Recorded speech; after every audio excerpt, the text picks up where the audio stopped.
esta ocasión ya buenas tardes a todas y a todos.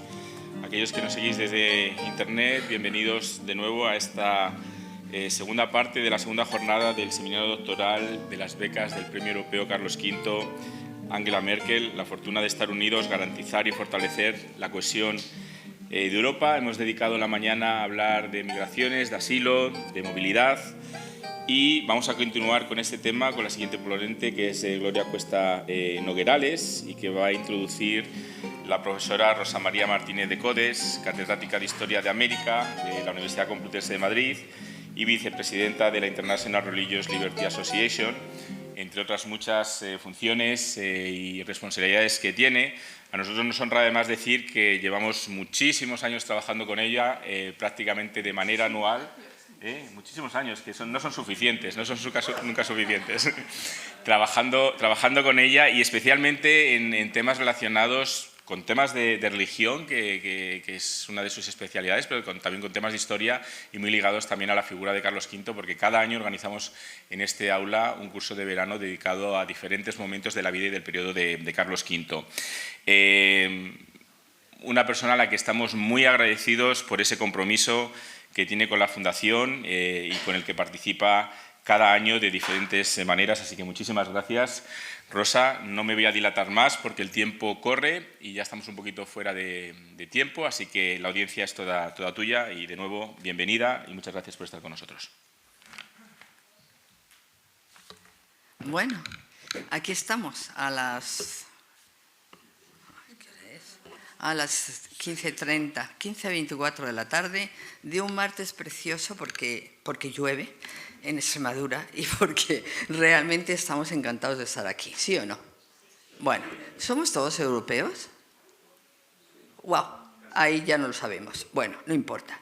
Vamos a ver cómo hoy, efectivamente, una doctoranda que se llama Gloria Cuesta va a analizar este fenómeno de cómo el género importa en los procesos migratorios, de cómo la mujer tiene un papel determinante, importante, en cómo se lleva a cabo la adaptación de esas mujeres a entornos totalmente diferenciados.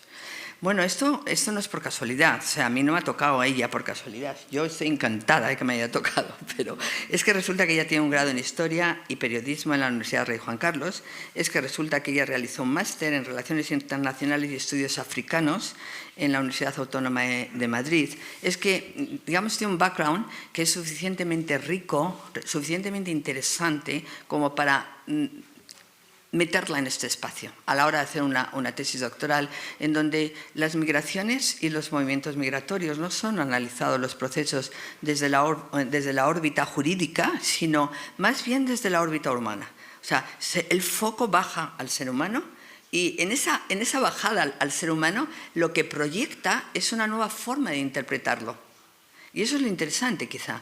Es decir, llevamos toda la mañana escuchando movimientos migratorios y diferentes fórmulas jurídicas de cómo las instituciones europeas han abordado este proceso, este proyecto, esta problemática que es una constante en el día a día de los miembros de la Unión Europea. Es una constante. Me da igual dónde estés, siempre te van a hablar de lo que significa una migración problemática en Europa. Hoy en día es así. Entonces, la migración se ha convertido en un tema difícil, lo siguiente. ¿Y eso qué significa? Que quizá siempre nuestra óptica está sobre las mismas plataformas. Y Gloria dice, yo quiero ver las migraciones desde otra perspectiva. Yo traigo un punto de vista novedoso, diferente, que no lo tiene desarrollado 100%, que le falta camino por hacer, pero que sí presenta novedad. Y yo le voy a dar la palabra porque la protagonista es ella.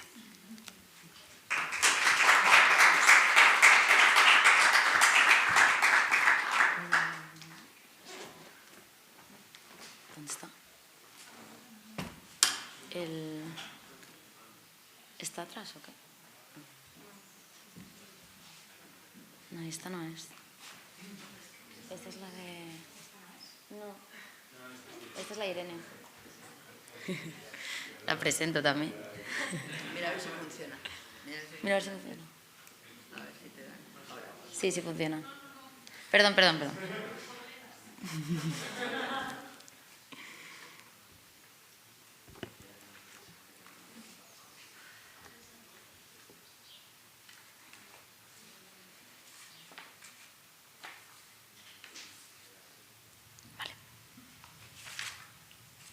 Perfecto.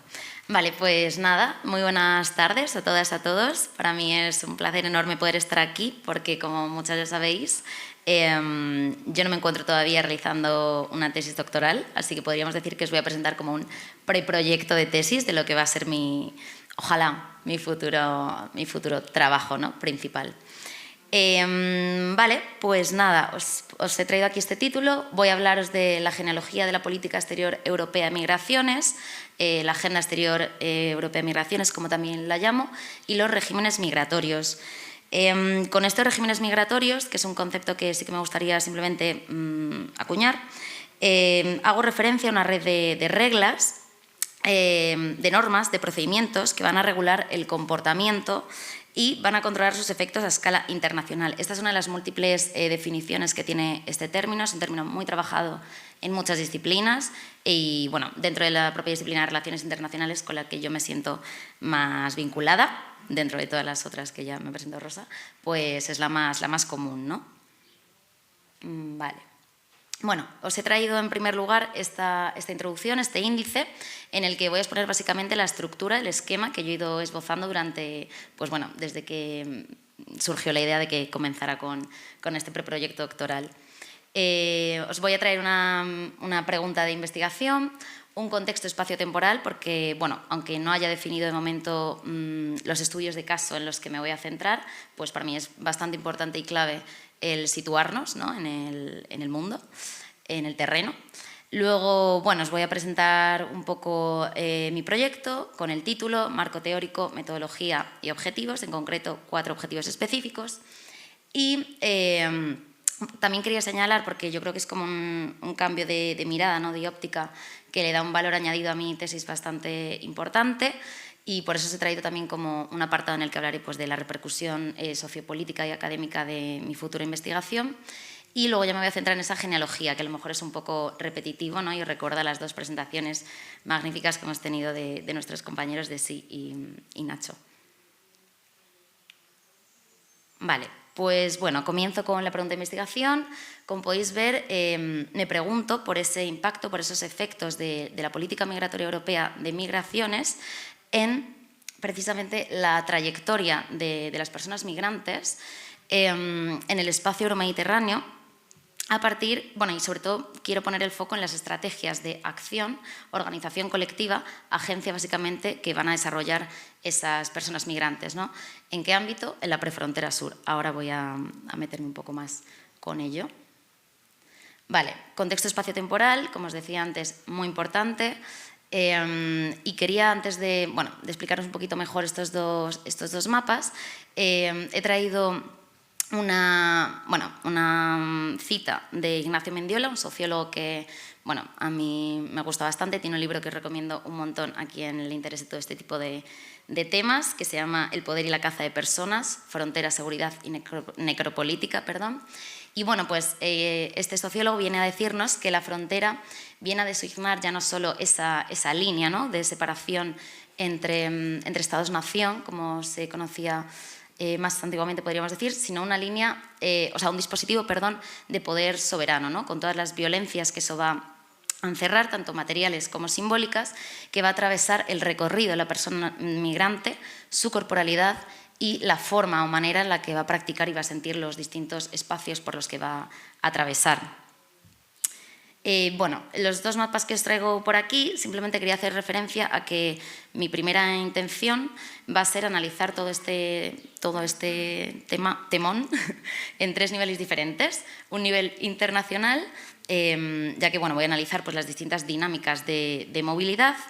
Luego me voy a centrar más en un nivel regional, ¿no?, esa política migratoria europea, esa agenda exterior europea de migraciones, y luego mi intención es analizar esas estrategias de resistencia o de organización y acción en la prefrontera sur y en la ruta canaria. Insisto, esto está por definir, sé que puede resultar muy amplio e inabarcable, pero bueno, ya iré centrando más la cuestión. Vale, a continuación, este es el título de ese preproyecto de tesis doctoral, que sería, bueno, Género y Agenda Exterior Europea de Migraciones, en el contexto que ya menciono varias veces, Euromediterráneo, las estrategias y dinámicas de acción colectiva en la prefrontera sur. Y básicamente Este proyecto, esta investigación, quiero dividirla en dos bloques. El primero de ellos se centraría en un estudio pormenorizado de esa genealogía, ¿no?, de la Agenda Exterior Europea de Migraciones y el impacto que va a tener en la región euromediterránea. ¿De qué manera yo voy a analizar esto? Pues va a ser en términos de gestión de regímenes fronterizos, protección de los derechos humanos y, sobre todo, atención a los grupos más vulnerables y victimizados. Y, concretamente, me quiero centrar en las mujeres migrantes. Todo este estudio se va a realizar a partir de un enfoque de género, derechos humanos e interseccionalidad, que luego también andaría un poco más en este concepto. Bueno, este análisis histórico-metodológico de lo que yo llamo, o no solo yo, se llama la retórica normativa, que incluye instrumentos legislativos, incluye normativas, estrategias, planes, políticas, pero también, y yo quiero hacer mucho hincapié durante mi investigación en esto, discursos o representaciones mediante diferentes metodologías cualitativas, como la revisión bibliográfica, que me pueda permitir desentrañar precisamente todos los entresijos de ese régimen internacional migratorio preponderante, ¿no? Sin embargo, desde mi punto de vista, resulta imperativo ir más allá y en lugar de, no solo en lugar, sino de la mano de este análisis histórico-metodológico de las políticas que ya os he señalado, quiero centrarme precisamente en la agencia, ¿no?, de esas mujeres migrantes en este territorio y, por lo tanto, os diría que el núcleo, la clave de mi investigación sería pues ese estudio sociológico, antropológico, sobre todo etnográfico, de las estrategias de acción, ¿no?, que van a desarrollar estas mujeres en el contexto que os he señalado. Luego también, otro de los que también os he indicado previamente, otro de los objetivos de este segundo bloque va a ser examinar precisamente esas dinámicas de movilidad, ¿no?, que bueno, nos va a permitir precisamente como pues dar más, aterrizar, ¿no?, podríamos decir esa Agenda Exterior Europea de Migraciones. Vale. Ahora, aquí me voy a tener un poquito más, porque como bien he comentado, comenté ayer con Rosa y hoy también un poquillo, creo que este es uno de los valores añadidos que puede tener mi investigación, es el marco teórico. El marco teórico principalmente va a unar los estudios migratorios y las teorías feministas críticas, junto, sin dejar de lado, claro, el marco histórico-teórico de los derechos humanos. Estos feminismos críticos han contribuido a consolidar en la Agenda de Migraciones Europea diversas preocupaciones o cuestiones vinculadas precisamente con el colectivo de las mujeres migrantes y las violaciones de derechos humanos que pueden llegar a experimentar por el simple hecho de ser mujeres. Me estoy refiriendo, por ejemplo, a la violencia de género que viven los países de origen, tránsito o destino, las tres fases que van a componer en lo que consiste un proceso migratorio. Pero también violencia sexual, trata, matrimonios forzosos, mutilación genital femenina, etc. Nos va a interesar también cómo reflexionan acerca del papel que juegan el sistema sexo-género prioritario o preponderante en la configuración de las estructuras globales de poder y su inserción y la inserción de la correspondiente agenda de género en el sistema, ¿no?, perpetuando de esta manera la existencia de unas relaciones internacionales injustas y desiguales, como aseguran expertas en la temática como Itziar Ruiz Jiménez. Asimismo, se van a centrar en el impacto de los procesos de securitización, enfoque que me parece que Desi también ha mencionado en su ponencia, y en cómo estos van a reforzar precisamente una cultura política androcéntrica, masculinizada y militarizada de los sistemas de género patriarcales hegemónicos en Europa. Y además también van a insistir en la indispensabilidad de dar voz precisamente a las mujeres migrantes como agentes políticos. Luego también quería afinar un poquito más dentro de los estudios migratorios. Como indica el sociólogo Douglas Massey, vamos a tender a una clasificación en distintos aspectos que para este sociólogo son importantes a tener en cuenta a la hora de analizar un fenómeno tan complejo, como ya hemos dicho a lo largo de todo el día de hoy, como es el fenómeno migratorio, ¿no?, esas movilizaciones internacionales. Bien, pues este sociólogo va a hacer referencia precisamente a, por un lado, estudiar ¿Cuál es las fuerzas estructurales o las estructuras que van a impulsar esas movilizaciones de las personas pues, pertenecientes al conocido como sur global? A continuación, también este sociólogo va a considerar muy importante desarrollar una caracterización de esas fuerzas estructurales. Luego también consideraría importante centrarnos en el análisis o estudio de esas causas, objetivos y motivaciones que llevan a estas personas a migrar, a embarcarse en estas trayectorias migratorias. Y luego también estaríamos hablando del tratamiento de las estructuras sociales, políticas, económicas que se van a crear para pues generar lazos entre los países de acogida y los países de origen, acogida o destino. Vale, es fundamental, como dicen ahí las investigadoras Elma Lutz y Ana Amelina, esta unión, ¿vale?, de estos dos grandes estudios, ¿no?, como son los estudios de género y como son las migraciones, y van a destacar tres enfoques que de alguna manera son bastante pioneros y van a considerar la perspectiva de género en esta trayectoria o proceso migratorio. En primer lugar, vamos a hablar de los enfoques críticos del régimen migratorio de fronteras o fronterizo. Bien, este concepto se va a introducir como término representativo de la teoría de la gubernamentalidad, que ahora también nos definen rápidamente ese concepto, y puede estudiarse en concordancia con las relaciones de género. Los estudios sobre este régimen de fronteras o fronterizo se van a centrar en los procesos de rehacer o deshacer frontera, es decir, en la producción social, negociación y desplazamiento de las fronteras. Vale. Continúo. Pues, como os decía, así rápidamente, este término de la gubernamentalidad hace referencia a una economía específica de poder, proviene de Michel Foucault, filósofo politólogo que todos os sonará y a todas, y se refiere a una sociedad donde el poder es descentralizado y donde sus miembros van a jugar un rol activo en su propio autogobierno, ¿no? Bien. Continuamos y ahora mismo voy a introducir la metodología y los objetivos. Bueno, sé que la tabla es prácticamente imposible de ver, pero bueno, básicamente es como una primera idea de distribución de los distintos objetivos y propósitos de este proyecto en 3 años, por supuestísimo, y por lo que estoy aprendiendo estos días, prorrogable a... Vale, pues bueno, dentro de los 2 bloques que ya os he presentado, me voy a centrar en esta es mi primera intención, centrarme en estos 4 objetivos específicos, ¿no? En primer lugar, la elaboración de una base de datos o repositorio con el propósito de desarrollar esa genealogía que os comentaba, bueno, y que da título a mi ponencia, de la Agenda Exterior Europea de Migraciones, ¿no? Que, bueno, básicamente se basa en el estudio de esa retórica normativa que también os he mencionado. Al mismo tiempo, el objetivo específico número 3 hace referencia precisamente a los efectos de esa Agenda Exterior Europea de Migraciones en el trayecto, en la vida básicamente, o proceso migratorio de las mujeres migrantes.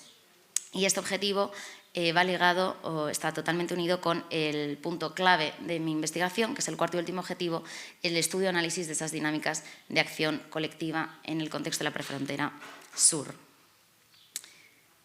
Bien. Luego también, a ver, un momentito, perdona, que esto está aquí un poco en medio. Dentro de las metodologías, simplemente, pues bueno, quería mencionar que se van a emplear innovadoras tecnologías junto con esta concienzuda revisión bibliográfica como metodología cualitativa que os comentaba al principio de mi presentación.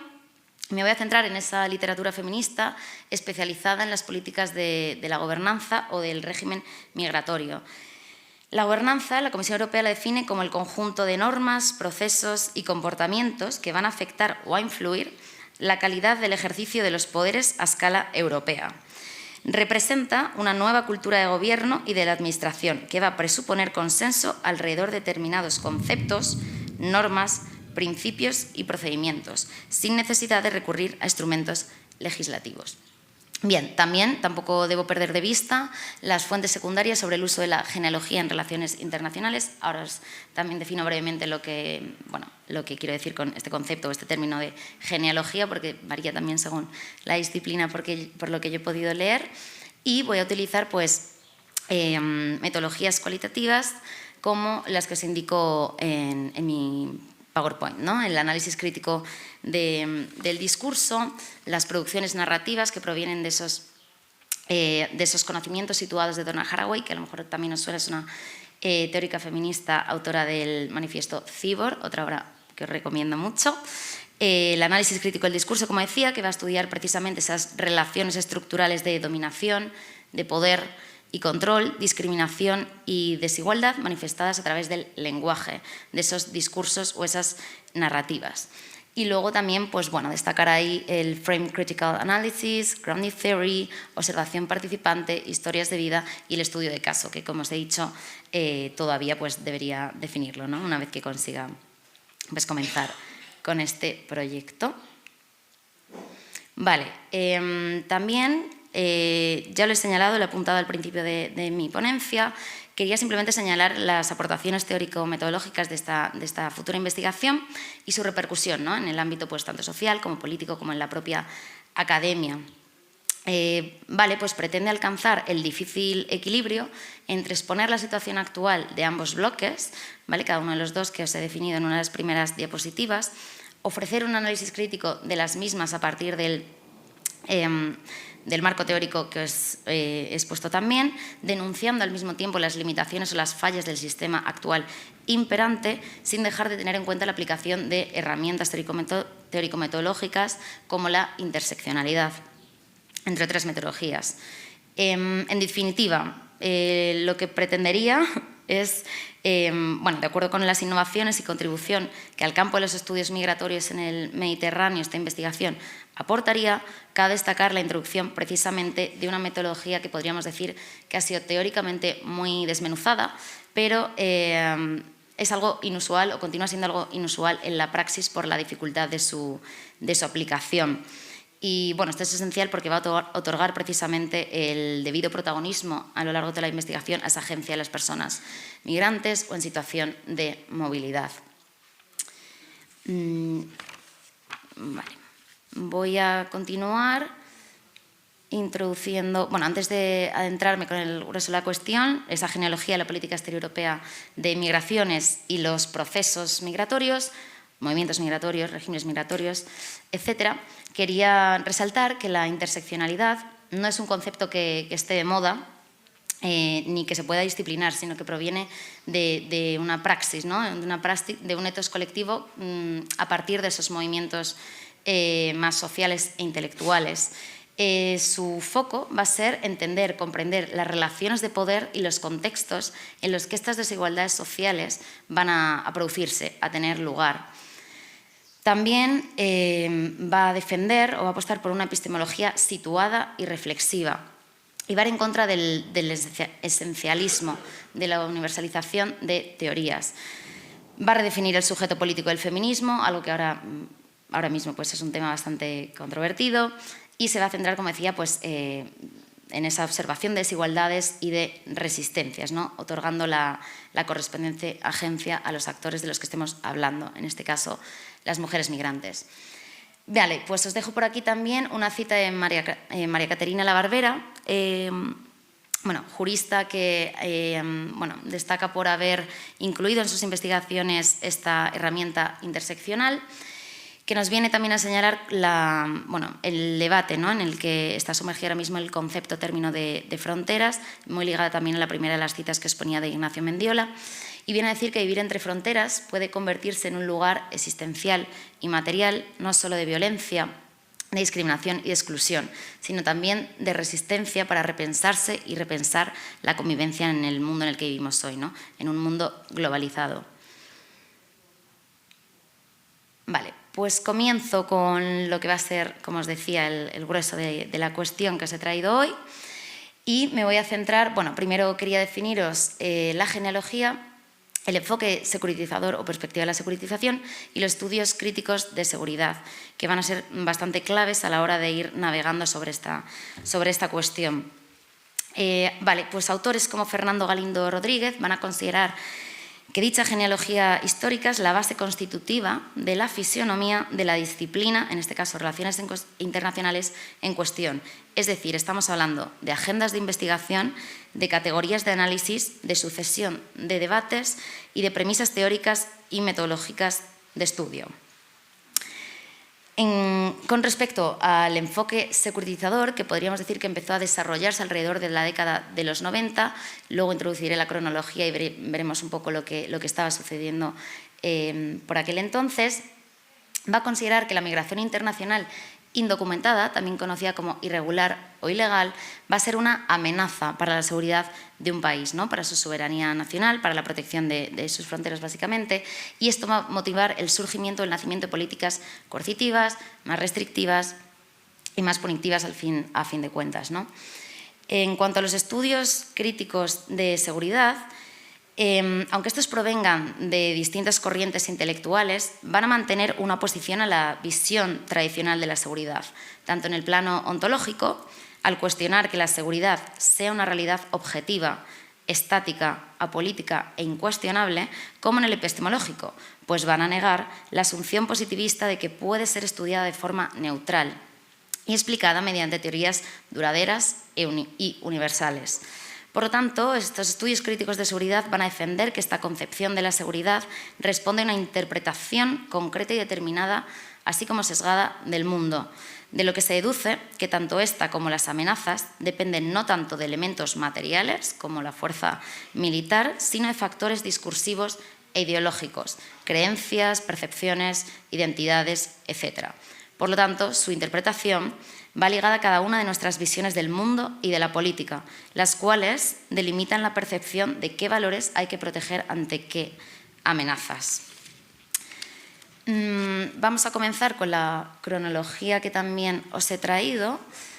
Bueno, esto, como he dicho también al principio, pues ha sido ya bastante masticado, bastante perfectamente presentado por mis compañeras. Entonces yo, bueno, voy a ser quizá algo más rápida o voy a intentar meterle como otro enfoque o esa mirada más etnográfica que voy a tratar de aplicar, ¿no? Más ligada al plano de lo social. Vamos a encontrarnos en la década de los años 50 y 70 con que Europa conformaba lo que podría convenirse como tierra o lugar de asilo y los Estados miembros se acogieron a lo que vamos a denominar asimilacionismo. Esto consiste en un modelo social para la integración de las personas migrantes que va a pretender la uniformidad cultural. Es decir, va a obligar a estas minorías a adaptar las normas sociales, el idioma, la cultura o las costumbres y valores nacionales del país de acogida o de destino, renunciando inevitablemente a las suyas propias. Como ha comentado mi compañero Nacho, en 1951 se firmó un instrumento de normativa esencial del régimen internacional del derecho al asilo, la Convención de Ginebra, cuyo objetivo era paliar los efectos y resultados de las dos guerras mundiales acontecidas en suelo europeo que, bueno, todos conocéis. Al mismo tiempo, cabe destacar la imposición del principio de no devolución, así como la definición de refugiado, que os la traigo rápidamente para que hagamos una pequeña reflexión y luego podamos debatir. El refugiado o la refugiada sería la persona que, debido a fundados temores de ser perseguida por motivos de raza, religión, nacionalidad, pertenencia a determinado grupo social u opiniones políticas, se encuentre fuera del país de su nacionalidad y no pueda, o a causa de dichos temores, no quiera acogerse a la protección de tal país. Y ahora es donde os pregunto, que luego podemos debatirlo si queréis, ¿dónde queda el género, ¿no? en toda esta definición? A ellos habría que sumar, a las personas refugiadas, a ellos, a ellas, habría que sumar quienes encajen en la definición de protección subsidiaria, ¿no? Que esto viene siendo un nacional de un tercer país o una apátrida que no reúne los requisitos para ser refugiado, pero respecto del cual se den motivos fundados para creer que si regresase a su país de origen o al país de su anterior residencia habitual, en el caso de los apátridas, se enfrentaría a un riesgo real de sufrir alguno de los daños graves que mencionaba.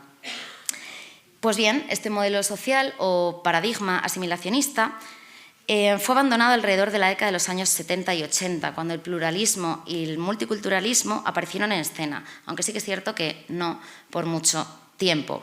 En los años 90, justo cuando ya se empezaba a desarrollar ese enfoque de la securitización, La influencia y la presión tanto mediática como política sobre la amenaza que suponen, entre comillas, las personas migrantes para las sociedades de acogida, especialmente en términos de seguridad y protección de la soberanía nacional, como os comentaba antes, hicieron que se retomara una perspectiva, una óptica o visión neo-asimilacionista. Por lo tanto, dieron por finalizadas las décadas de puertas abiertas y los gobiernos europeos de ideologías totalmente dispares, diferentes, van a ir introduciendo restricciones más severas, a pesar de que aún no se había producido varios sucesos que serían determinantes antes de la entrada del nuevo siglo. Fue en 1990 cuando los Estados miembros de la Unión firmaron el célebre Convenio de Dublín, por el que quedaba establecido que el país en donde ingresara por vez primera una persona migrante sería el responsable de la tramitación, examen o estudio del asilo. En 2003 fue sustituido por el Reglamento 343/2003 del Consejo Europeo, o Dublín II, que iba a determinar el Estado responsable de este estudio de cada solicitud, y luego aparecería el Dublín III en 2013, que va a confirmar los principios en los que se basaba el segundo y además se va a centrar en la mejora del rendimiento y la eficacia del sistema, ¿no? Así como en la protección concedida a las solicitantes de asilo. Se van a prohibir, teniendo en cuenta Ginebra, las devoluciones de solicitantes a estados donde puedan sufrir discriminación y un trato injusto o degradante. No será hasta 1995 cuando entró en vigor, se procedería a la erradicación de las fronteras internas entre los países que constituyen el denominado espacio Schengen, que también ha sido traído a colación a lo largo del día de hoy. Y en este mismo momento los Estados miembros se van a replantear la necesidad de reforzar el control de las fronteras externas de la Unión Europea, así como la gestión de los flujos migratorios, instaurándose consecuentemente controles comunes. Como indicó el investigador Jeff Huismans, desde sus inicios la política europea migratoria ha estado vinculada y enmarcada en el ámbito de la seguridad y los asuntos de interior. Y cito así: el paradigma del control de fronteras, a menudo denominado o conocido como Europa Fortaleza, surge como imperativo para proteger el área de libre circulación establecida por el acuerdo Schengen. Es decir, la desaparición de las fronteras interiores impulsó en la Unión un mayor refuerzo de las exteriores. Desde ese momento, la migración ha sido enmarcada como un problema de seguridad. La mal llamada crisis de los refugiados de 2015, luego explicaré por qué, pero, por ejemplo, la Comisión Española de Ayuda al Refugiado, CEAR, la denomina crisis del sistema de asilo europeo, fue objeto de un proceso de, entre paréntesis, securitización de las migraciones. Esto, ¿qué supuso? Pues implicó una mayor radicalidad y explicitación discursiva en la definición de la migración como amenaza para la seguridad, así como en las prácticas políticas para restringir este fenómeno mediante el control de fronteras. Fue en 1999 cuando tendría lugar el Consejo Europeo de Tampere, cuyo objetivo era, de acuerdo con el nuevo espacio Schengen, que la Unión se transformara definitivamente en un territorio de seguridad, justicia y libertad. El resultado de todo esto fue la creación o el inicio de la primera de las fases del Sistema Europeo Común de Asilo, SECA por sus siglas, del 1999 al 2004, que va a establecer los criterios y mecanismos de determinación del Estado miembro responsable del examen o estudio de esas solicitudes de asilo, pero a su vez va a confeccionar o conformar las normas mínimas comunes que los Estados tendrían que respetar en materia de acogida de los solicitantes de asilo, los requisitos para la protección internacional y la naturaleza de la protección otorgada, así como los procedimientos para la concesión, retirada o denegación de la condición de refugiado. Simplemente os he traído también, antes de hablaros de uno de los protagonistas, de una de las agencias europeas protagonistas, que se creó en 2004, os quería citar la asistencia a la creación del programa de La Haya, del 2004 y al 2009, que va a establecer los objetivos o propósitos que debían alcanzarse en ese espacio de libertad, seguridad y justicia en el periodo de 2005 y 2010. A este respecto, este programa invitará a la Comisión a que concluyera la evaluación de esos instrumentos jurídicos de la primera fase del SECA y a que presentara al mismo tiempo, junto a las medidas de la segunda fase, al Parlamento Europeo y al Consejo con vistas a su adopción antes de finales de 2010. Como decía, fue en 2004 cuando irrumpió la denominada Agencia Europea de la Guardia de Fronteras y Costas, más conocida como Frontex. Sus operaciones conjuntas y coordinadas constituyen prácticas de securitización, aunque su nacimiento es el resultado del fracaso de este fenómeno y de la creación de una comunidad de seguridad marcada por la solidaridad. El investigador Andrew Neil va a considerar que la securitización discursiva de la migración erró estrepitosamente al no derivar ni en respuestas políticas urgentes a las crisis que iban a comenzar o a esa crisis del sistema europeo común de asilo, ni en solidaridad entre los Estados frente a lo que se calificó o se empezaría a calificar de amenaza común. Pues bien, continúo. Con el paso del tiempo, con el transcurso del tiempo, el nexo entre la migración, fronteras, seguridad y terrorismo va a ir institucionalizándose. Frontex constituye así la evolución de la seguridad fronteriza que en primera instancia está unida a los sistemas centrales de la autoridad nacional basada en la soberanía nacional de un Estado o de un país, si bien ha derivado en la cooperación en las fronteras exteriores de cada uno de ellos.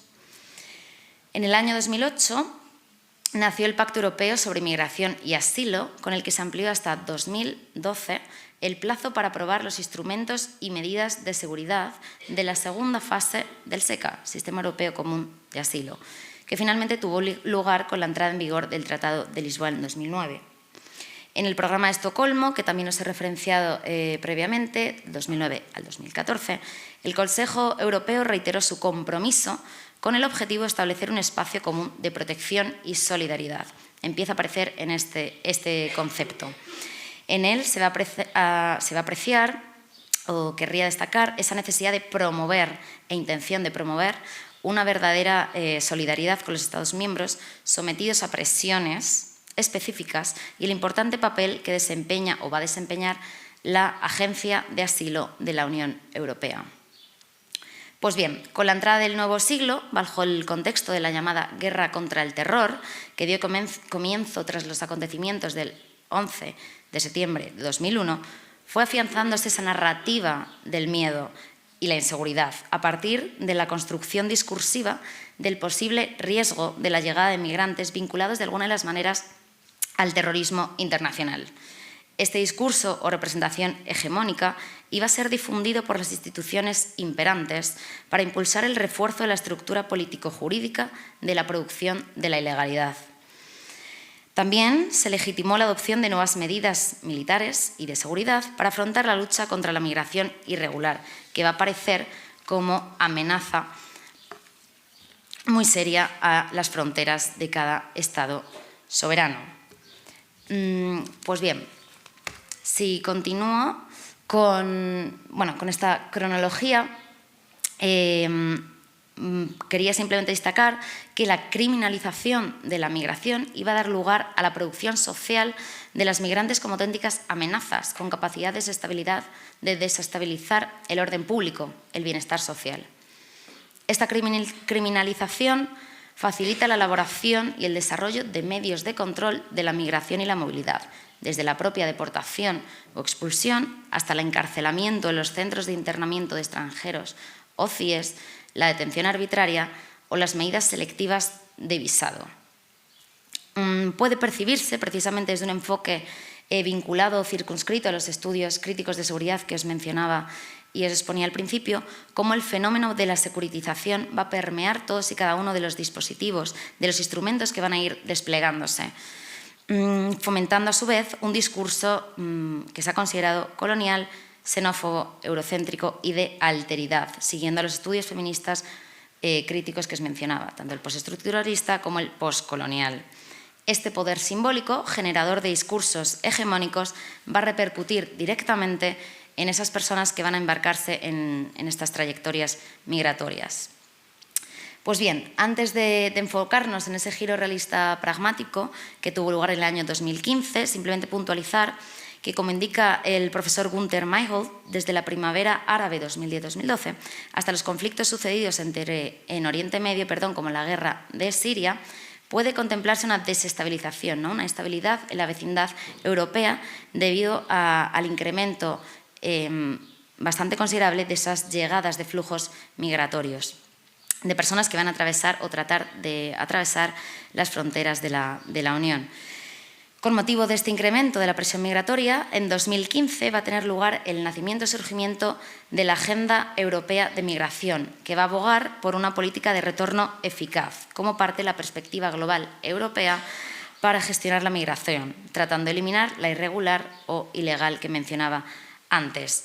De corte neoliberal, evitaba incentivos para la migración en vez de asegurar un proceso justo y seguro de movilidad, a la vez que van a destacar medidas como el hotspots o enfoque de puntos críticos, que van a trabajar básicamente sobre el terreno con los Estados miembros sometidos a más presiones, situados en primera línea, para proceder rápidamente a la identificación, el registro y la toma de huellas dactilares de las personas migrantes. Este mismo año se produjo la crisis de ese sistema de asilo europeo, que visibilizó básicamente sus defectos y carencias. Esto supuso, el viraje que supuso o el giro que supondría esta recesión en la política migratoria no acabó reflejándose ni en nuevos acuerdos, ni en nuevos pactos, ni en nuevas políticas, ya que el Consejo Europeo ni tan siquiera consiguió efectuar una modificación del reglamento de Dublín. Si bien las experiencias de las personas migrantes, de acuerdo con la política exterior europea de migraciones, sus discursos y prácticas que van a permitir a su vez el acercamiento al campo de las emociones y sentimientos... Esto me he ido. Básicamente que va a seguir perjudicando. Me he confundido de... Aquí estamos, perdón.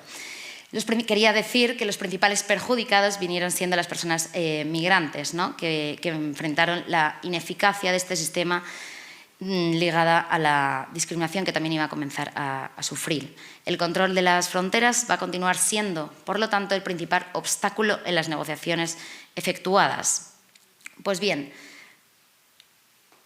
en la última de mis diapositivas, antes de mostraros algunas de las referencias, simplemente mencionaros los dos últimos pactos o acuerdos sobre migración y asilo. El 23 de septiembre de 2020 tendríamos que, la Comisión Europea presentaría el Pacto sobre Migración y Asilo, con el que se buscaba cooperar con terceros países, como ya se ha explicado y se ha mencionado perfectamente, para combatir el tráfico de personas, mejorar la gestión de las fronteras exteriores europeas e imponer una normativa regida por la solidaridad. El 11 de junio de 2004 entraba en vigor el nuevo Pacto sobre Migración y Asilo de la Unión Europea, compuesto por una serie de reglamentos que no voy a presentaros ahora porque no acabaría nunca. Entre las novedades que incorpora está la creación anual de un fondo de solidaridad para momentos de mayor llegada o mayor presión de flujos migratorios a estados concretos, así como la obligatoriedad de controles de entrada a personas extranjeras que crucen una frontera o residen en territorio europeo de manera irregular. Otro de los puntos clave que sí que me gustaría mencionar y traer a colación aquí, precisamente hace referencia a ese reglamento de gestión del asilo y la migración, que va a reformar el reglamento de Dublín III. Pues bien, así aterrizaríamos en el presente momento histórico, donde instituciones como la Organización Internacional para las Migraciones, OIM, están promoviendo el nuevo régimen global de la gestión de la migración, conocido también como la globalización del control migratorio, que se va a basar o va a estar fundamentado en la perspectiva de la gobernabilidad migratoria. Según algunas autoras, como la antropóloga Liliana Suárez, este concepto de gobernabilidad hace referencia a un ensamblaje de gobierno donde van a entrar, donde entran, aparte de las instituciones estatales, precisamente las estructuras simbólicas, económicas, políticas, etc. Pues antes de terminar, veo que me quedan 6 minutos, esta aproximación que va a pretender unir las categorías de seguridad y derechos humanos junto con la idea de desarrollo, va a ser considerada por sociólogos también como Eduardo Domenech como no van a constituir un camino alternativo, ¿no?, a ese enfoque securitizador, sino que ambas perspectivas van a actuar de forma complementaria a día de hoy. Este enfoque, contrario a la eficacia al mismo tiempo de las medidas restrictivas, punitivas y coercitivas que promueve esa perspectiva securitizadora o enfoque de la securitización, clasifica a las personas migrantes según su utilidad, a partir de una lógica coste-beneficio, no solo económica.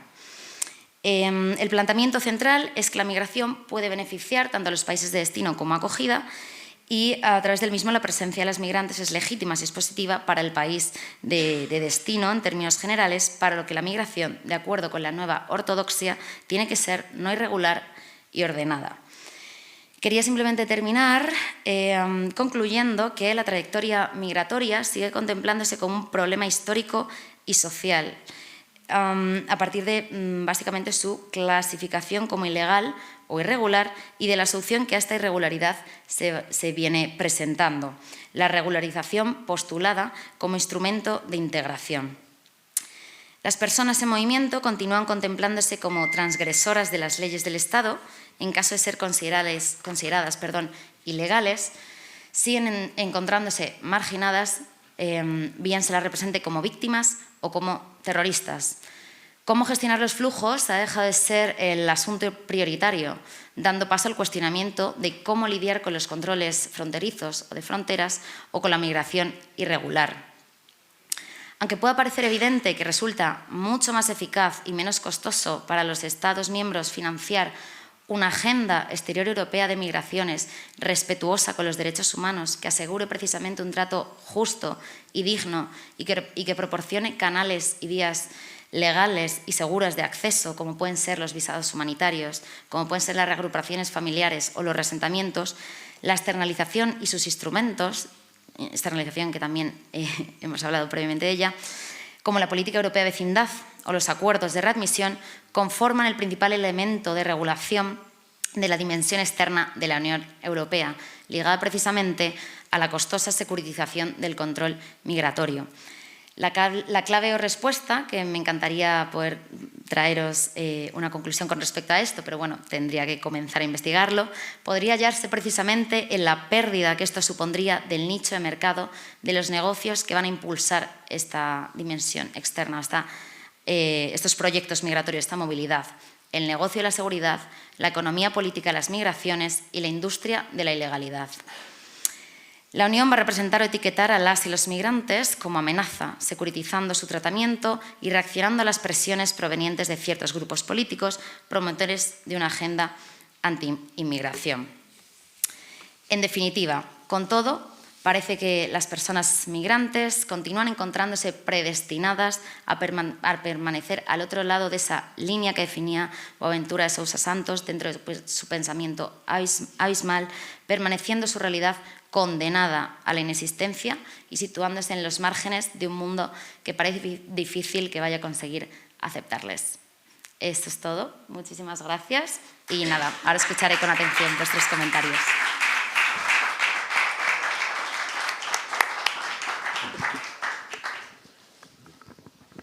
Bueno, yo te voy a invitar a que te sientes, te relajes un rato. Y como has lanzado muchas ideas juntas, quizá interese ahora que reflexionemos cada uno por nuestro lado y podamos exteriorizar un poco lo que hemos oído y cómo nos ha llegado. Porque muchas veces los ponentes cogen velocidad y realmente no nos da tiempo a asimilar todo lo que dicen. Entonces, yo voy a empezar haciendo una pequeña, no sé, una checklist, ¿cómo se diría? ¿Okay? Una pequeña lista en donde veamos algunos de los temas que ya he tratado, por si acaso hay algunos de estos temas que nos interesa reflexionar o debatir y sobre todo conocer un poco lo que ella piensa al respecto. Bien, yo empezaría diciendo que este documento que tú ofreces ofrece unos marcos teóricos ricos, actualizados. ¿Por qué? Pues porque introduce conceptos como la soberanía, como la securitización, como la gobernanza de las migraciones, concepto suficientemente ambiguo como para no saber qué es gobernanza de las migraciones. Y realmente tiene una base de literatura científica muy válida, porque es un marco teórico muy bien fundamentado.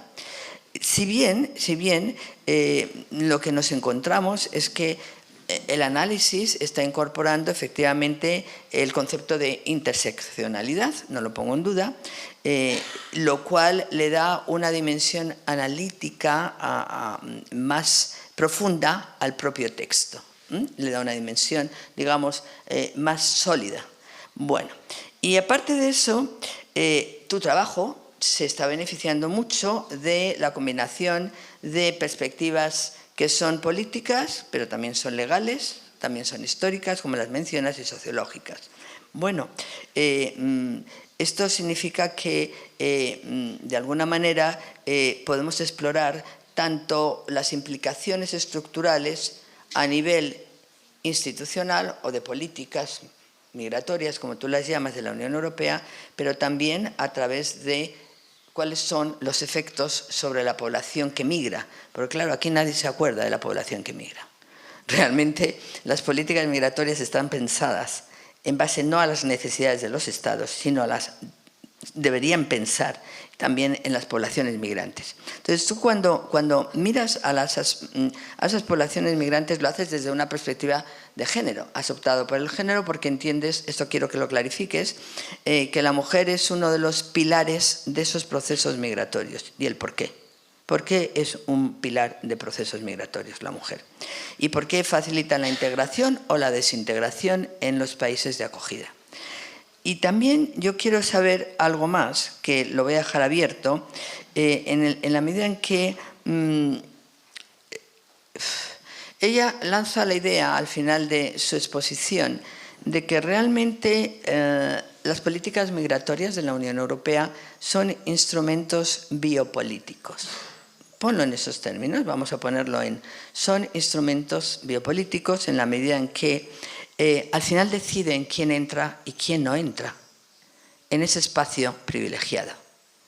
Claro, esto es otra forma de entender las políticas migratorias.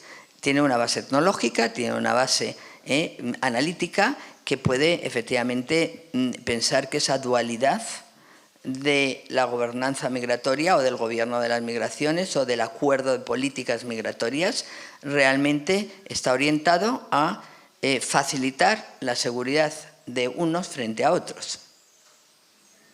Bueno, aquí es otro de los grandes problemas éticos que ella despierta en su paper, pero que realmente no se pueden responder porque hay algo que aquí no está en esta exposición y ella lo sabe muy bien, y es que no le ha dado tiempo a hacer nada de trabajo de campo. Aquí faltan las voces de la mujer. Faltan las voces de esos colectivos humanos que se trasladan de un sitio a otro. Entonces, sin ese trabajo, todo el andamiaje analítico que hemos generado, empírico, no nos sirve. Tenemos que validarlo siempre con estudios de caso, y no solamente de una zona específica en este caso, sino de muchas otras zonas de frontera que rodean la Unión Europea. Entonces, ahí sí que efectivamente todo este framework teórico entraría en valor, porque le facilitaría a ella poder efectivamente sopesar hasta qué punto el marco teórico desarrollado se ajusta o puede explicar, puede facilitar cómo esas dinámicas migratorias basadas en el género funcionan. Entonces, yo dejo abierto esto porque creo que ella puede dar respuesta a alguna de las preguntas que yo he lanzado y a continuación todo el tiempo es vuestro. Vale, pues bueno, muchísimas gracias, Rosa. Voy a empezar un poquito respondiendo a la primera de tus preguntas, ¿no? ¿Por qué es importante estudiar pues las migraciones, los procesos migratorios de un enfoque de género, ¿no? Teniendo en cuenta las experiencias de las mujeres?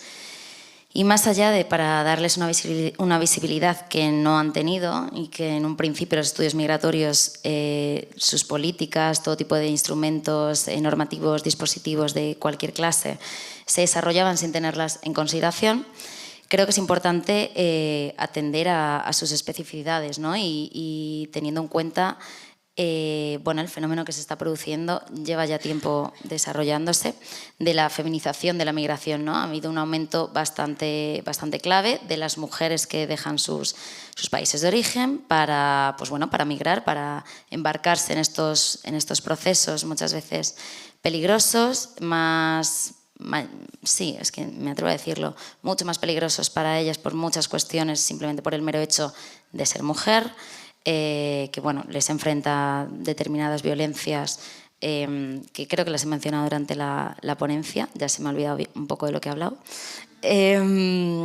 Y bueno, entonces creo que es fundamental, o sea, para mí estudiar los procesos migratorios o sí, las migraciones básicamente, sin tener en cuenta esta óptica o esta visión, pues es como algo, se te queda cojo, ¿no? El resultado, me falta como pues una parte fundamental de la cual ya pues cada vez se van desprendiendo distintas ramas muy interesantes, ¿no? Como pueden ser las cadenas globales de cuidados, la importancia de esa migración femenina en cuanto a las remesas, por ejemplo, se refiere, pero todavía queda mucho por estudiar, ¿no? Y luego sí que es cierto, ya lo hablamos ayer y yo creo que también lo he comentado, claro, o sea, la clave de mi investigación es precisamente situar el foco en esas estrategias de resistencia, ¿no? de cooperación, en esa agencia de las mujeres migrantes situadas en frontera, y es por ello por lo que necesito trabajo de campo, ¿no? Lo cual pues, me va a permitir acotar mucho más mi proyecto, al mismo tiempo determinar, ¿no? qué categorías de discriminación o ejes de discriminación correspondientes con esa matriz de desigualdades que la llaman autoras como Patricia Hill Collins, en lo que, bueno, relacionadas con ese feminismo interseccional que he tratado de citaros.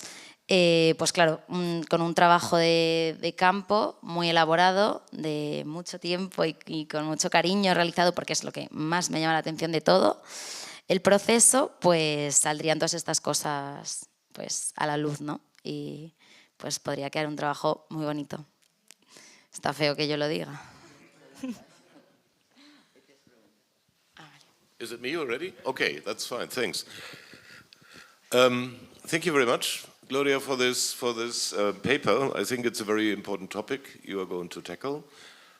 As an historian, I'm sure that you are aware that Europe has always been a continent of migration. Think of the more than 50 million Europeans who migrated into the world in the first three quarters of the 19th century. And they experienced border situations as well. Think of Ellis Island, for instance. I'm not quite sure whether you are aware of another example of enforced migration. Shortly, well, at the end of the Second World War and in the first years after the Second World War, there were 12 million Germans who were forced to leave the former German territories in the East. Most of them female, because their husbands usually were either prisoners of war or dead. About 25% of the actual population of Germany has this migrational background, so that's a significant number. Not so much talked about, but could be quite an interesting point of reference for you. And if you're looking for field work, I'd like to draw your attention to the IMIS, the Institute for Migration Studies and for Migration Research and Intercultural Studies of the University of Osnabrück. They are working internationally. I think English is the communication language there, and they offer grants for doctoral projects. Thanks. Thank you very much. Well, for all the recommendations, and I really appreciate all your points. I will consider for sure. I will study the pretty deep, I could say, all that German migration, because I have never read something related to. So really interesting. Thank you so much. Thank you. Buenas tardes, soy Ignacio Fornaris, Universidad CEU San Pablo y Bolonia. Yo quería preguntarte si dentro de esta parte de género simplemente vas a incluir a las mujeres cisgénero o si ya abres el melón del transgénero, porque claro, ahí la transexualidad vienen con otros problemas añadidos, son especialmente vulnerables en los canales migratorios y creo de hecho que CEAR tiene su propio protocolo para este tipo de mujeres. Y por otro lado, querría saber si te vas a centrar en la parte inicial de del tema migratorio, de la llegada, toda esa parte de procedimiento, canal y demás, o también en la parte de inclusión, porque ahí también se abre un melón a nivel origen. Creo que se adaptan ahora mismo en España mucho mejor a nivel social, supongo que por idiomas y bagaje cultural latinoamericanas que de países árabes. Entonces, para saber si ese melón también lo vas a tocar. Gracias. Vale, pues muchísimas gracias, Nacho.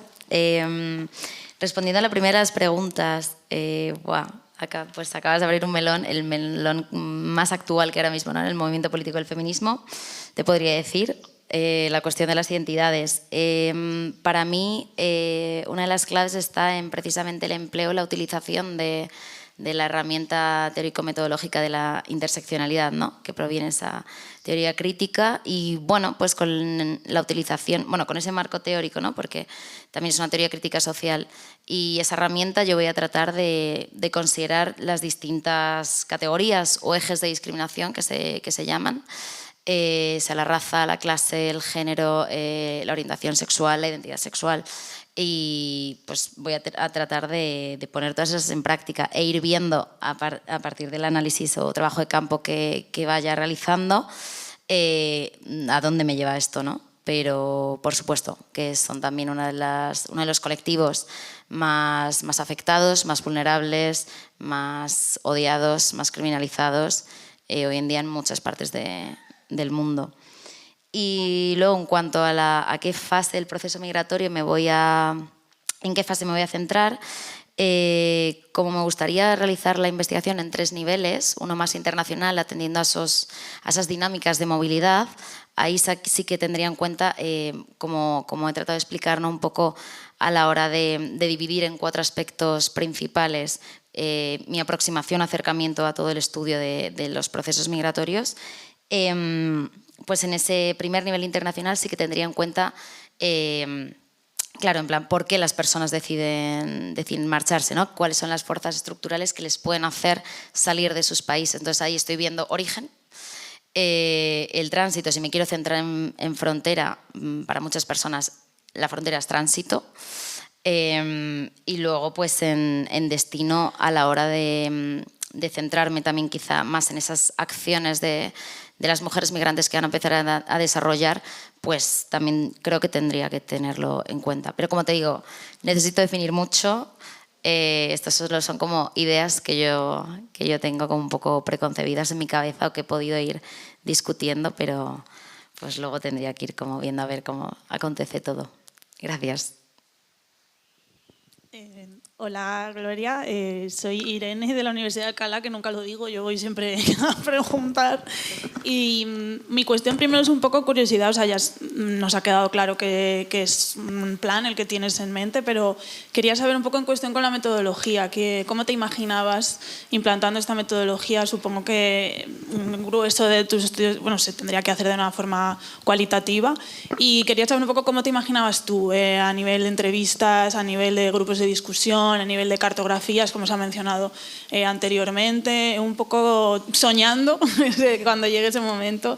También me gustaría, bueno, ya lo comentaremos, ¿no? Pero es verdad que el tema de los estudios de caso lleva mucho tiempo. Una parte muy importante es la toma de contacto con el grupo, encontrar a las personas, y eso te lo recomiendo porque a mí me ha pasado desgraciadamente, ¿no? Que es un proceso lento en el que dependes de las personas, y te aconsejo que lo empieces a planificar cuanto antes. Eso por un lado, simplemente curiosidad sobre la metodología, y por otro lado me ha quedado claro que no necesitas por ahora más lecturas, pero me gustaría recomendarte que en este entretiempo en el que localizas a tus sujetos, etcétera, puedes beneficiarte de leer más desde la literatura, desde la poesía, algunos testimonios narrativos, historias de vida.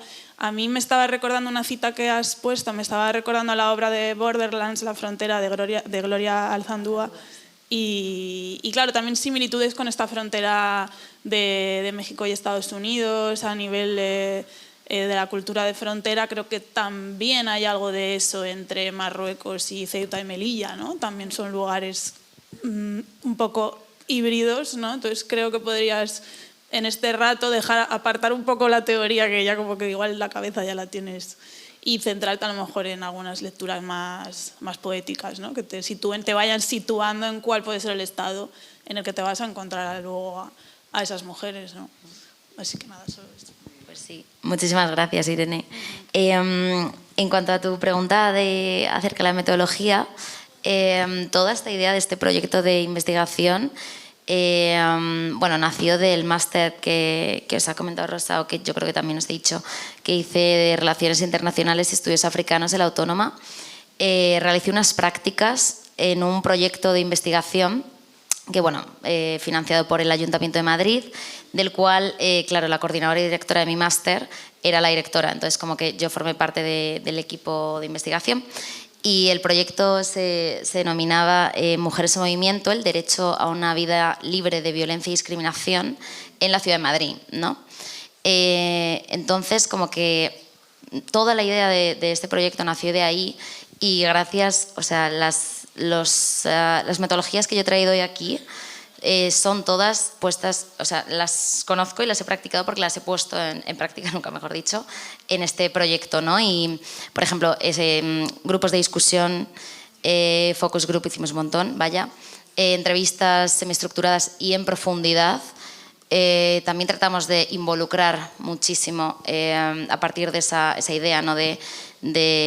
También muy concreta de la interseccionalidad, que viene un poco como a cuestionar esa clásica diferenciación dentro de las ciencias sociales entre objeto y sujeto de estudio, que es muy interesante. Entonces nosotros tratamos de incorporar a las mujeres migrantes, en este caso del contexto de la Ciudad de Madrid, en la propia investigación.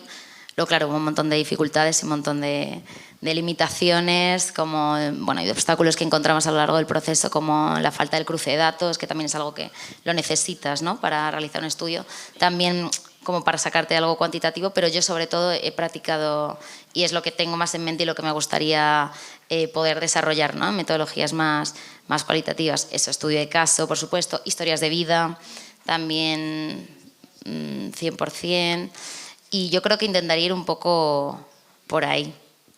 Pero muchísimas gracias por la recomendación, sobre todo porque Gloria Anzaldúa, mi tocaya, es muy buena autora. Experta, vaya. Yes. Well, I was very interested by the two documents you show. First, a document based on a very long period, from the 50s to today. Mm-hmm. Do you intend to make a dissertation on all this period, or do you want to focus on more a shorter period? Because the second document, the budget of Frontex, is very interesting, and during these 25 years, I think it's largely enough to write a very nice thesis. And if you look at that document, you see the beginning of Frontex. The budget was really little. But you have a second period with much higher, but the budget was constant during 8 years. And after,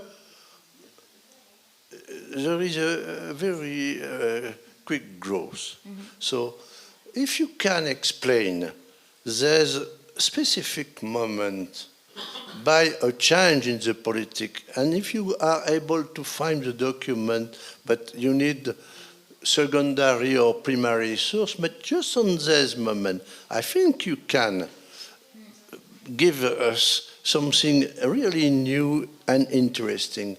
If you only put the literature and make a mixed and well-written dissertation, your contribution could be not so interesting.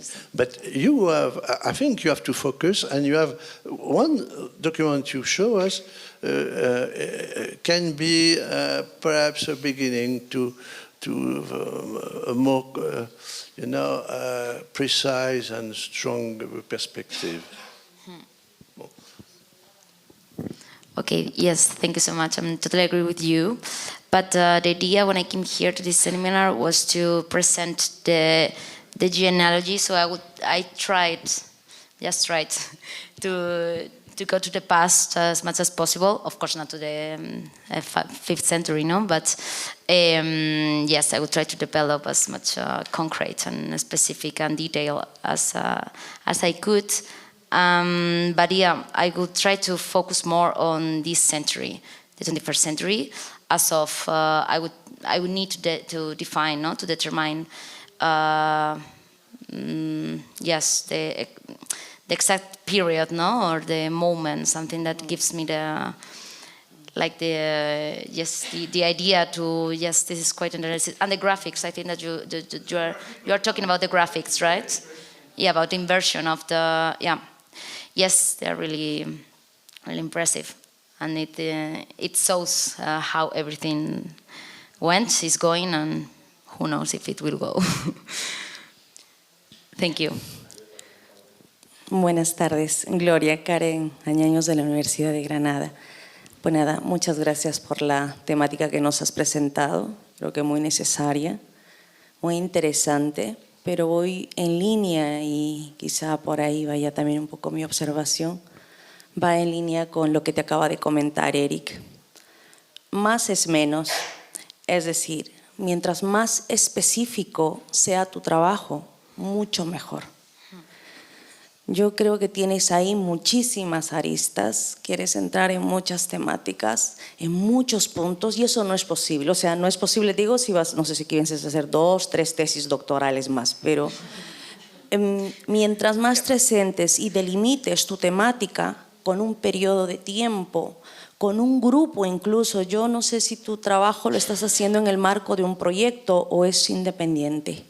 ¿Es independiente? No, es que, o sea, todavía no estoy ni siquiera matriculada en un programa de doctorado. Okay. Este es lo que el boom. O sea, sí. Claro. Bueno. Es que eso es muy importante de cara quizá a las sugerencias que te acaba de hacer la profesora Rosa, en cuanto, por ejemplo, cómo tú encuentras en esa metodología que tú quieres aplicar, que es lo que le da ese soporte científico a los trabajos teóricos, como es en el caso nuestro, sobre todo en el ámbito del derecho, que nos tildan pues, de ser muy teóricos. ¿Dónde está esa base? Pues las entrevistas, las encuestas, estudios de caso, fenomenología, etcétera, etcétera. Es lo que le da el rigor a un trabajo teórico, como más aún en nuestra área, porque no somos de ciencias, no creamos fórmulas, es muy diferente. Entonces, el apoyo de un proyecto te puede ayudar mucho, como bien también te ha recomendado Hunter.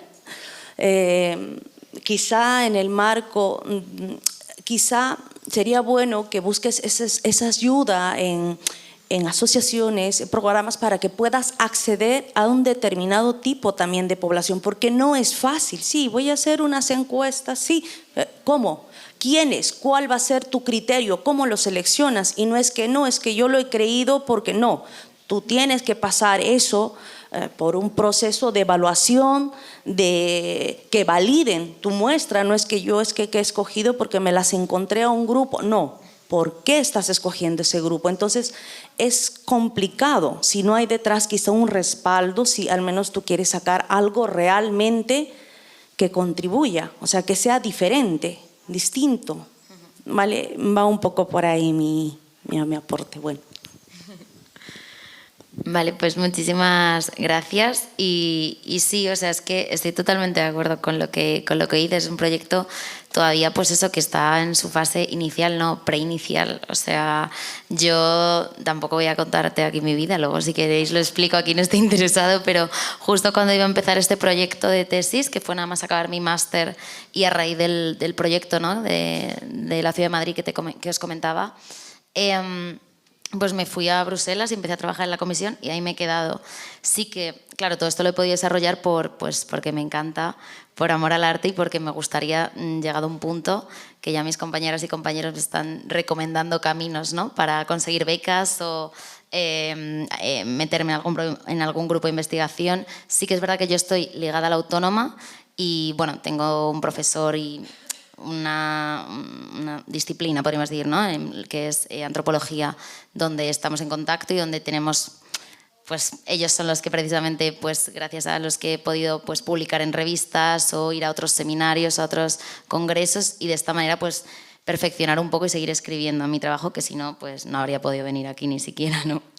Pero sí, o sea, es totalmente inabarcable y necesito, pues eso, un focus, ¿no? En plan, un trabajo de campo, una idea y justo la especificidad. Y, o sea, totalmente de acuerdo con lo que has dicho al principio, ¿no? Es demasiado, quien mucho abarca, poco aprieta, ¿no? Y totalmente de acuerdo. Pero es que al mismo tiempo, pues eso, como que no me he puesto totalmente con toda la dedicación y el cariño, ¿no? Y el tiempo que este proyecto requeriría. Y bueno, sé que lo sacaré por algún lado. Pero sí, muchísimas gracias. Bueno, pues después de esta declaración de intenciones, que te agradecemos, porque realmente en las últimas preguntas se ha abierto un tema muy interesante, y es que ¿cuántos de los que aquí están presentes finalmente terminaron siendo PhD? I don't know. How many? ¿Tenemos un registro, Miguel Ángel? Ah, buena pregunta. Sí. Se entiende que la mayor parte o todos los que pasan por aquí con el doctorando acaban terminándolo. Lo que no hemos registrado, no tenemos el registro y no hemos nunca preguntado si realmente lo han terminado. No es el objetivo tampoco del curso. Nosotros realmente no apoyamos el doctorando en sí. Lo que el doctorando en sí es para asegurar la calidad de la investigación. Nosotros lo que apoyamos son los trabajos sobre la temática que nosotros ponemos sobre la mesa. Pero no el doctorando en sí, no son becas para apoyar un doctorando. Bueno, es evidente, te agradezco la aclaración porque todos vosotros quizá lo habéis pensado, lo teníais en la cabeza. Bueno, Gloria tiene una ventaja y es que tiene intuición como investigadora. No todo el mundo tiene intuición para investigar. O sea, lo que tiene es intuición para saber cuáles son los aspectos de una temática compleja y por dónde empezar a investigarlos. Ella optó por investigarlos desde un marco teórico porque la bibliografía es lo que tenía al lado, es lo que tenía más próxima. Esos son, como dice Miguel Ángel, esos aspectos de apoyo inicial para empezar a formatear una tesis doctoral. Una tesis doctoral, yo no sé si vosotros la computáis en tiempo, en dedicación, en años. Yo no sé ahora cuál es la media vuestra. No sé si son 4, 3, 5... Veo caras que me dicen que 4, sí, podría ser. Ok. Pues entonces está más o menos igual que hace 25 años. Si son 4 años, porque son 4 años de madurez. O sea, requiere madurez hacer una tesis doctoral. No es algo que puedas imaginarte. Requiere mucha madurez el poder efectivamente asimilar una temática, hacerla tuya y comprensiva en tu faceta de innovación. A vosotros se os pide innovación, por eso los marcos teóricos no son suficientes. Tienes que demostrar tu capacidad innovadora ajustándolos a la realidad empírica. Por eso es ese juego que habéis comentado algunos. Es que claro, hacer una tesis doctoral en solitario, perdonadme, hoy en día es como imposible, no sé, yo diría que es complicadísimo hacerla en solitario, porque en la medida en que tú estás dentro de un grupo de investigación, dentro de un equipo, llámalo como quieras, el input lo está recibiendo efectivamente todos aquellos elementos de análisis que te pueden servir para luego hacer tu especialización sobre una temática. Entonces, yo creo que todos vosotros deberíais estar conectados, y si no lo estáis, pues os vendría bien conectaros, con esos grupos que os faciliten un enfoque que no solamente sea el vuestro, sino que sea más amplio, porque eso le va a dar profundidad a la tesis doctoral. Bueno, es que esto se me ha ocurrido sobre la marcha, o sea, no lo tenía pensado, pero veo que efectivamente es útil el comentarlo en voz alta.